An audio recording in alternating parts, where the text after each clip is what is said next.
In the heart of Umedim village, where palm trees whispered secrets to the wind and the earth was red with ancestral pride, lived a woman named Mama Onyedika. She was a widow, proud and feared, with a son who had become the light of her eyes. His name was Chibuza, a tall, quiet man with ambition in his soul and warmth in his smile. Mama Onyedika had already chosen a bride for him, Adis, the daughter of her childhood friend.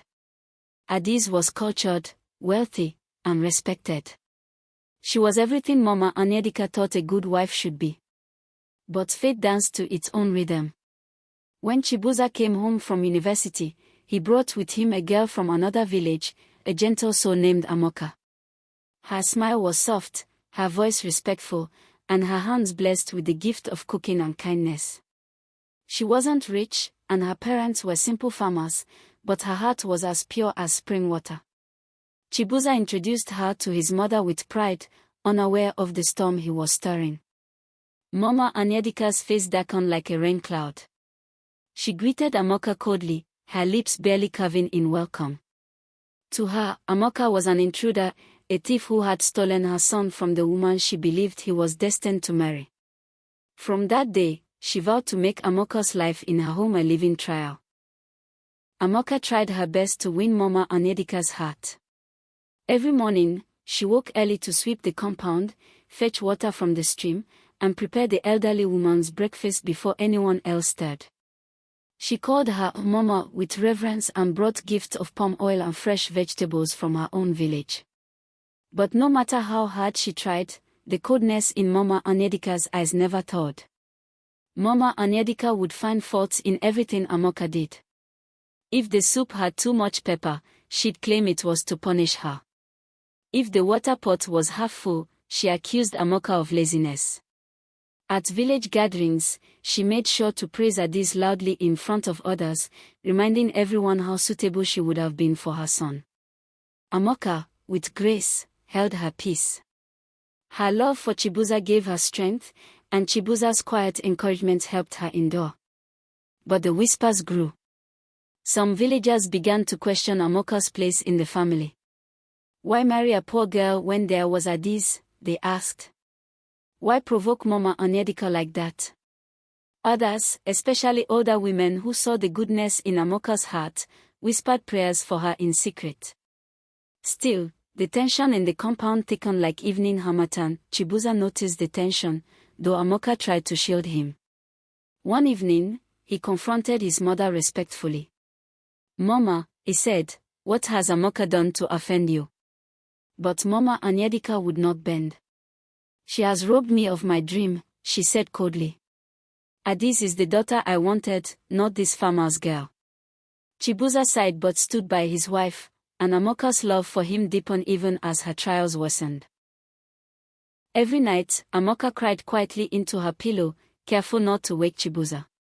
Her heart ached, not for herself, but for the distance growing between mother and son. She prayed, asking the ancestors to soften Mama Onyedika's heart. She sought counsel from elders in the market, but many warned her, some mothers hold on to pride tighter than they do to love. Chapter 5, Shadows in the Kitchen. One day, Mama Onyedika refused to eat the food Amoka prepared and told visitors that Amoka was poisoning her. The rumor spread fast. Amoka was devastated. Chibuza was furious but Amoka begged him not to confront his mother. She feared more damage would come if he tried. Instead, she bore the humiliation with quiet strength. During the village's annual festival, Mama Onyedika ignored Amoka and danced joyfully with Adis and her family. Amoka sat alone under a mango tree, watching the firelight flicker against faces that had once smiled at her. Chibuza joined her and held her hand. You're my wife, Amoka. No one can take your place. Those words warmed her heart. Amoka became pregnant. The news brought some joy, and even Mama Onyedika showed a flicker of interest. She hoped for a boy, a continuation of her husband's lineage. But when Amoka gave birth to a baby girl, Mama Onyedika's coldness returned. This one is like her mother, soft and weak, she said, walking out of the room. A strange illness befell Mama Onyedika. She began to tire easily, and her feet swelled. She complained of pain in her back and sides. At first, she blamed Amoka, accusing her of using juju to punish her. But when she collapsed one morning, even she grew frightened. Chibuza rushed her to the city hospital. Doctors ran tests and soon returned with the news: Mama Onyedika's kidneys were failing. She would need regular dialysis, and possibly a transplant. The family was thrown into confusion. The cost was too high, and the donor list was long. Fear crept into Mama Onyedika's heart like a cold wind. As her health declined, so did her pride. One night, in her hospital bed, Mama Onyedika whispered to Chibuza, "Forgive me, my son. I have been unkind." Chibuza wept beside her. He held her hand and told her that love was still there if only she would let it grow. The hospital began searching for a matching kidney. Chibuza was not compatible. Adiz was approached, but she politely declined, claiming she had health concerns of her own. The list grew shorter. And then, silently, Amoka stepped forward to be tested. When the results came back, the doctor looked amazed. "You're a perfect match," he told Amoka. The news spread like wildfire through the hospital and the village. People whispered in awe. The same woman who was hated, now willing to save her. Chibuza was against it at first. "You owe her nothing," he said. But Amoka placed her hand on his and looked into his eyes. "I do this for you. And for the peace our child deserves to see in this family." Her strength stunned him into silence. Before the surgery, Mama Onyedika asked to see Amoka. With trembling hands, she held her daughter-in-law's fingers and wept. "Forgive me," she whispered. "You are more of a daughter than I ever deserved." Amoka smiled gently, tears running down her cheeks. "I already did, Mama." The surgery was long and tense. Chibuza waited outside the theater with his child in his arms. The sun began to set when the doctor emerged with a tired smile. "They both made it," he said. Relief poured over Chibuza like rain on dry earth. The recovery process was slow but filled with unexpected beauty. Mama Onyedika was moved to tears when she awoke to find Amoka beside her, weak but smiling. "You gave me life, Amoka," she said softly. Amoka only nodded, her eyes tired but full of peace. The hospital staff watched the transformation between the two women with quiet awe. Chibuza brought their daughter to visit daily. The child, barely crawling, would play at the edge of the hospital bed, giggling and touching her grandmother's fingers. Mama Onyedika, once cold and proud, now looked at the child with deep emotion. She began calling her "my light" and often wept quietly after they left. Villagers who had mocked Amoka began to change their tune. Word of her sacrifice spread fast. Even Adiz, in a rare show of humility, came to visit and offered apologies. But Amoka held no grudges. She had always believed that love and grace would prevail. Returning home after surgery was a sacred experience. Mama Onyedika insisted that Amoka enter the compound first, calling her the jewel of our family. The same compound that once held cold stares now echoed with laughter and gratitude. A feast was prepared by the women of the village to honor Amoka. Amoka's humility never changed. She continued her daily chores, caring for her child and husband with tenderness. But now, Mama Onyedika joined her in the kitchen. Together, they pounded yam, shared recipes, and spoke like mother and daughter. Even Chibuza watched in quiet disbelief at the change. One night, Mama Onyedika stood before the extended family and made a public declaration. "If I ever wronged Amoka," she said with a trembling voice, "may the ancestors forgive me. She is not just my daughter-in-law, she is my salvation." Tears flowed freely that night. At the village market, women who once turned their backs now embraced Amoka.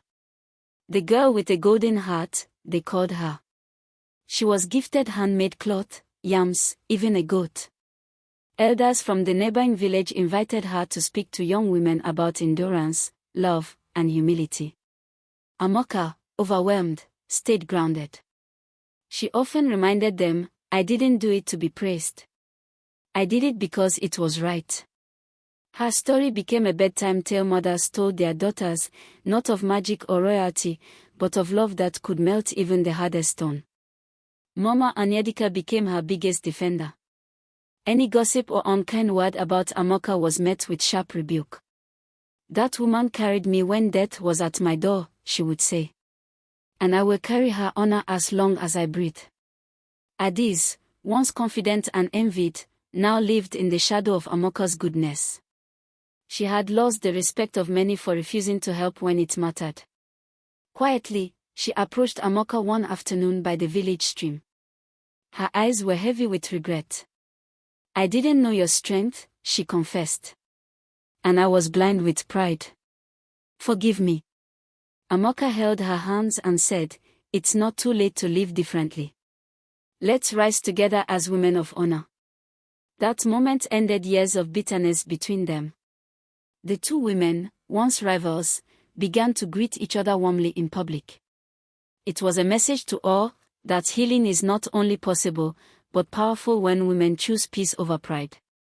Mama Anyedika, restored in body and spirit, took up a new role in the village, that of a counselor. She told young wives about her mistakes, urging them not to let ego ruin the joy of family.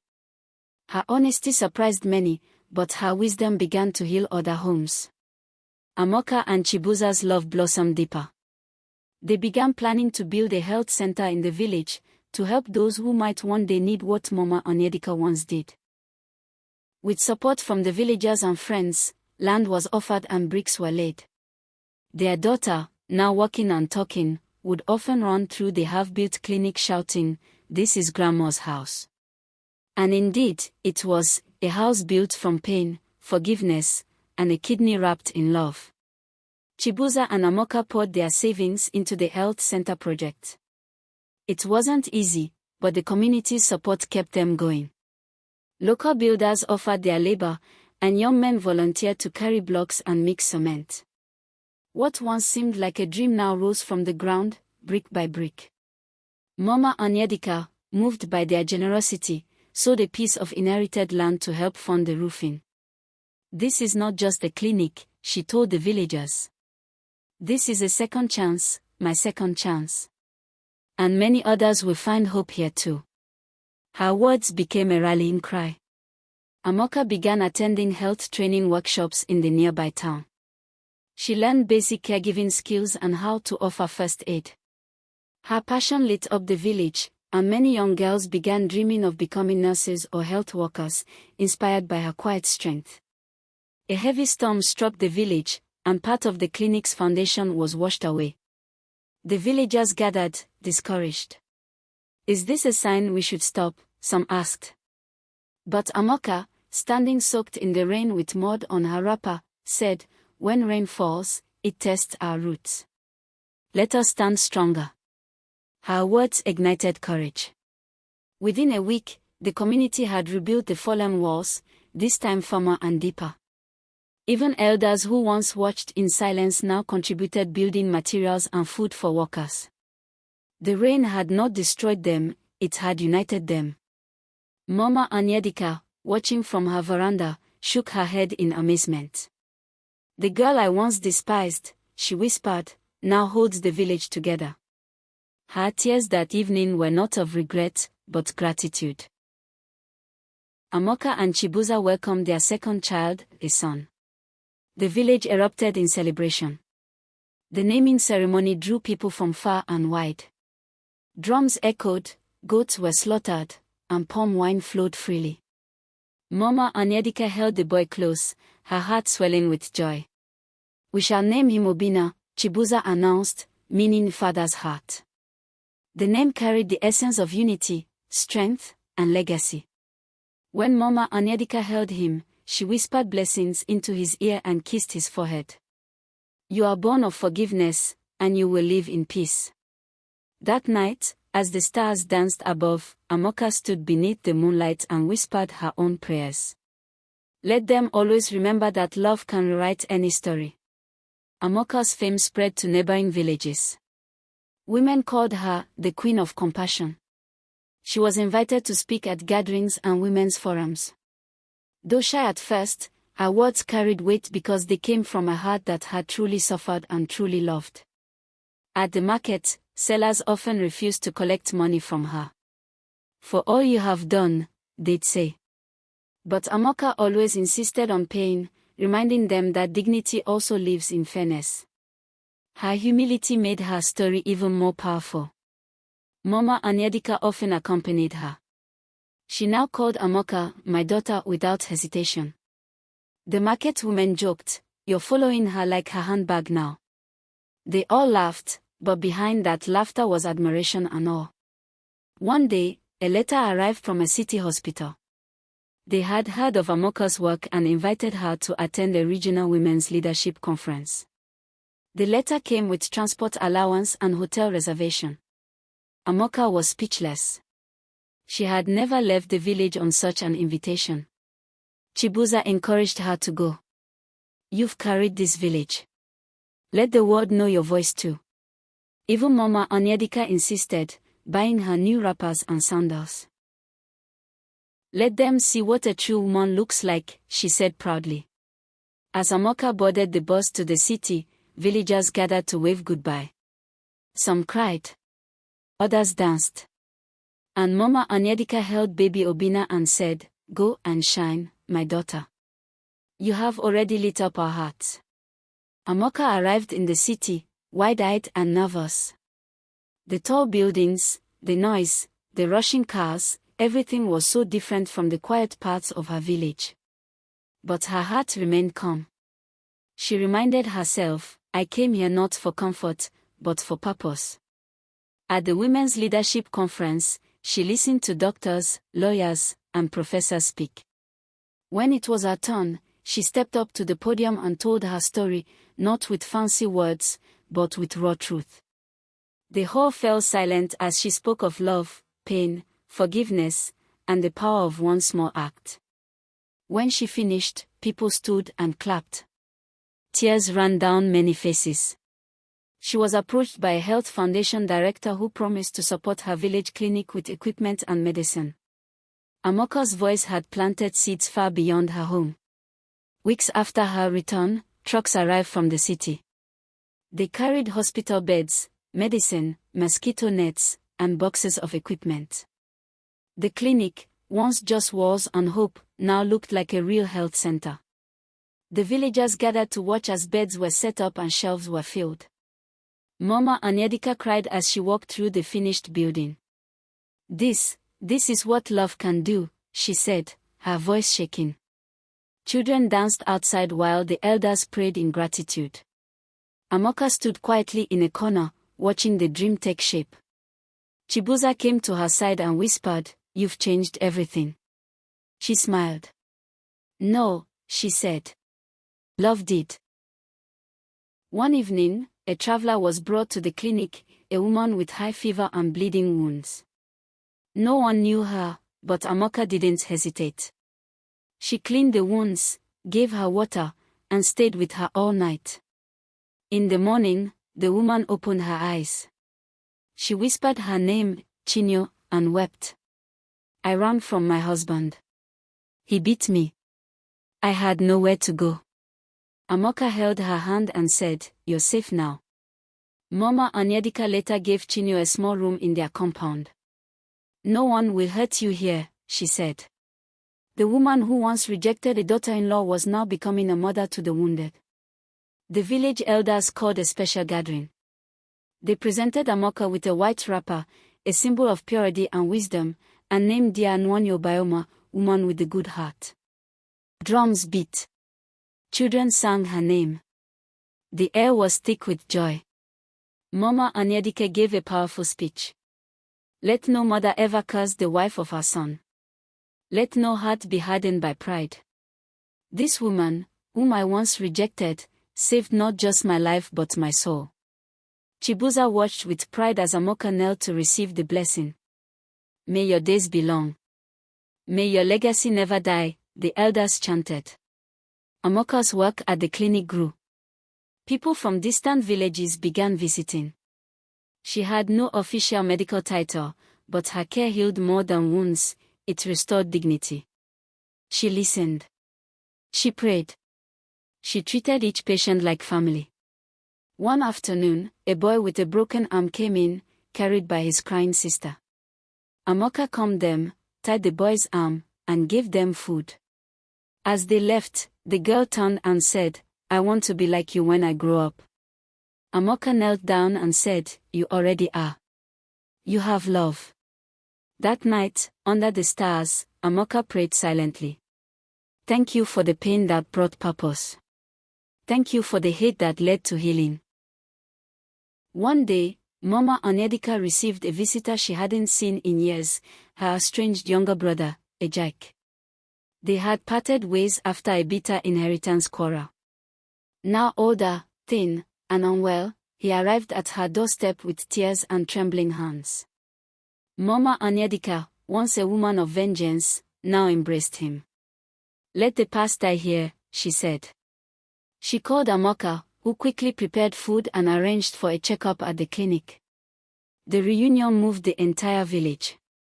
People whispered, "See what a heart touched by grace can do."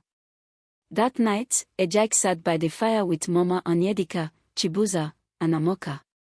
They laughed like old times, and for the first time in many years, peace filled the family's table completely. Not everyone was happy with Amoka's influence.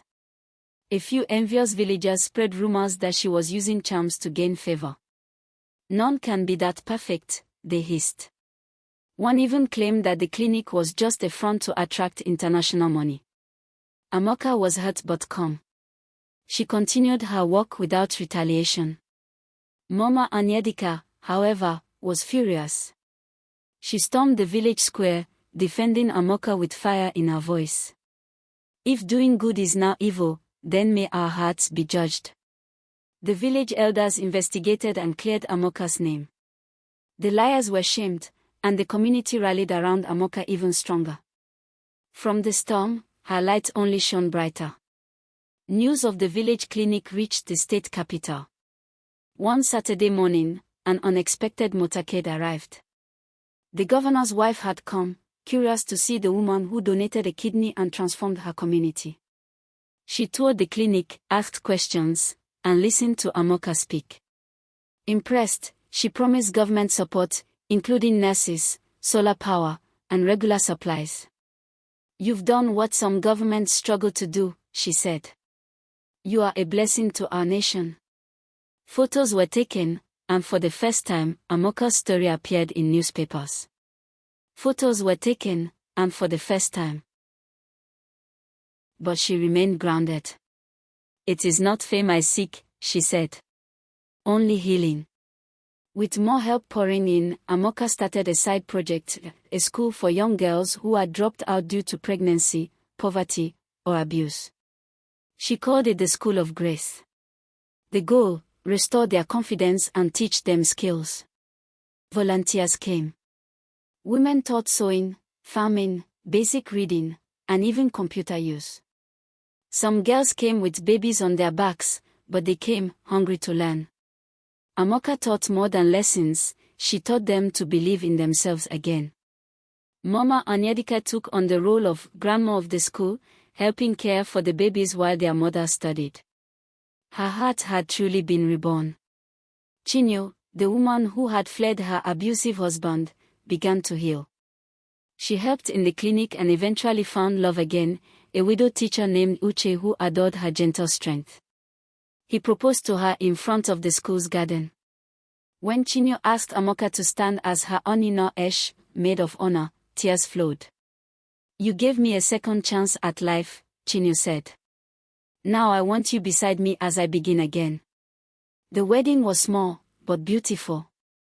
And as Chinyo walked down the village path in her white dress, the children sang, and the sun smiled on the woman who once had nowhere to go. Amoka's daughter turned 7. As custom required, Mama Onyedika held a small rite to bless her with ancestral prayers. "You come from a woman of light," she said. "And your name shall echo in goodness." The girl listened, eyes wide, heart open. Later that night, Mama Anyedika pulled Amoka aside. "I've wronged you deeply," she said again. "I know I've said it before, but your kindness keeps humbling me. Thank you for not giving up on me." Amoka embraced her. "It was never me, Mama. It was God through me." They cried together, two women who had walked through fire and come out whole. A writer from the city came to document Amoka's journey for a book titled The Woman Who Healed Her Enemy. Interviews were conducted, and old photos were dug up. Even Adis contributed her voice, admitting how she had once looked down on Amoka. The book became popular, used in secondary schools and women's centers. Amoka's story was now part of history. But she refused to let pride enter her heart. "If this story helps just one broken soul find hope," she said, "then it has done enough." Mama Anyedika beamed with pride.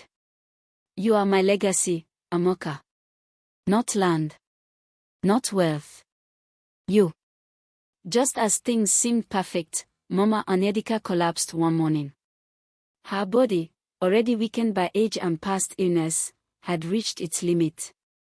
This time, doctors could only ease her pain, not cure her. In her hospital bed, she called Amoka close. "You saved me once, but now I must rest. I want to go knowing I am leaving you not just as my daughter-in-law, but my daughter in spirit." She held Amoka's hand, gave her final blessings, and passed on peacefully the next dawn. The sun rose quietly that day, as though mourning and honoring her departure all at once. Mama Anyedika was buried with honor. Women from across villages attended, dressed in white. Her life had become a testimony of transformation. At the graveside, Amoka stood tall, holding her children. "Your love became my redemption," she whispered. After the funeral, the elders offered Amoka a chieftaincy title. She politely declined the crown but accepted to serve as chairperson of the village women's union. "I will lead," she said, "but with the towel of service, not the crown of pride." The mantle had passed. Not by bloodline, but by spirit. Years passed. The clinic expanded into a full community hospital. The School of Grace opened branches in neighboring villages. Amoka trained new women leaders. Her children grew with wisdom and compassion in their bones. One day, while tending the clinic garden, Amoka sat under a tree with a group of young girls. "Tell us a story," one said. Amoka smiled. "Once, there was a woman who was hated, but she chose to love anyway. And beneath that tree, in the warmth of sunset, her voice carried forward a story, not of revenge, but of how love turned enemies into family." Years later, Amoka's daughter, Nena, grew into a bright, compassionate teenager. She loved the clinic and often assisted the nurses after school. One day she said, "Mama, I want to be a doctor, like the ones who helped Grandma. But I also want to be kind, like you." Amoka smiled, touched. "You will be greater than all of us, Nena. You were born in the ashes of pain and raised in the arms of grace." That night, Amoka wrote a letter to Nena, filled with advice, prayers, and memories, a letter to guide her when she was no longer around. She buried the letter beneath a mango tree in the compound, placing a small carved stone above it. One day, she whispered, "You'll read this and remember what love can do." An elderly woman came to the village, leaning on a stick. She was Adi's mother, once Mama Anyedika's closest friend. She had come to make peace. "I carried bitterness for too long," she confessed. "I see now, Amoka, you were the daughter-in-law heaven chose." Amoka embraced her. "You are welcome here. Let us heal, not hurt." The old woman wept and stayed in the compound for weeks, telling stories and helping with children. She said, "I wish we had more women like you in our time." That reunion sealed all wounds. Even Adis came back from the city to thank Amoka again, this time, with tears and a hug that lasted long. With support from donors, Amoka started a scholarship fund for girls in the village. Many young girls had dreams but no means. The fund was named after Mama Onyedika, to honor the transformation of her life. The first group of students included the daughters of widows, orphans, and even girls who had once dropped out. As they left for university, the village held a celebration. "This is how legacy lives on," Amoka said. She watched the girls leave with tears in her eyes, not of sadness, but of pride. "Let them fly," she whispered. "Let them become the future." A fierce storm hit the village, floods, lightning, and ruined crops. The clinic became a shelter. Amoka, now older, led efforts to house, feed, and comfort displaced families. "No one sleeps hungry," she declared. She worked through the nights, cooking, checking patients, and soothing crying children. Her hands were wrinkled now, but her strength had not faded. Chibuza helped by her side, as always, the quiet strength behind the fire of her mission. After the storm passed, the villagers rebuilt together. "We've weathered worse," Amoka said. "And each time, we rise stronger." The traditional ruler of the region invited Amoka for a royal event. There, she was presented with the Star of Umadim, the highest community honor. "You turned hatred into healing, shame into strength," the ruler said. Amoka wore the medallion with humility. "This isn't just for me," she said. "It's for every woman who was ever doubted, mistreated, or silenced. Your story can still bloom." The women in attendance clapped and ululated. The name Amoka became a symbol of hope across villages, a name mothers gave their daughters in honor of love's power. Amoka felt age settling into her bones. She began to train others to run the clinic and school. She held regular sessions, not just on medicine or management, but on character and kindness. "Skill may open doors," she said, "but love will keep them open." She and Chibuza traveled to every village that once sent aid. They thanked everyone personally. "You helped us build more than a clinic, you helped us build peace," Amoka said. And everywhere they went, people rose in respect. "The woman who saved her enemy," they whispered. "The woman who gave her heart." Knowing her time was near, Amoka requested one final village celebration, not for death, but for life. Drums echoed, fires burned, and dancers moved under the stars. Elders told stories, children sang songs, and women praised her name. At the center of the festival, Amoka stood, holding hands with her husband and children. "If I leave tonight," she said, "know that I left full. My story was not of perfection, but of grace. And grace is stronger than hate." The villagers chanted her name, not with mourning, but with pride. One quiet dawn, Amoka passed in her sleep, a gentle smile on her lips. Chibuza found her peaceful, wrapped in the same wrapper she wore the day she met his mother. Her hands held the beads Mama Onyedika once gave her before her own death.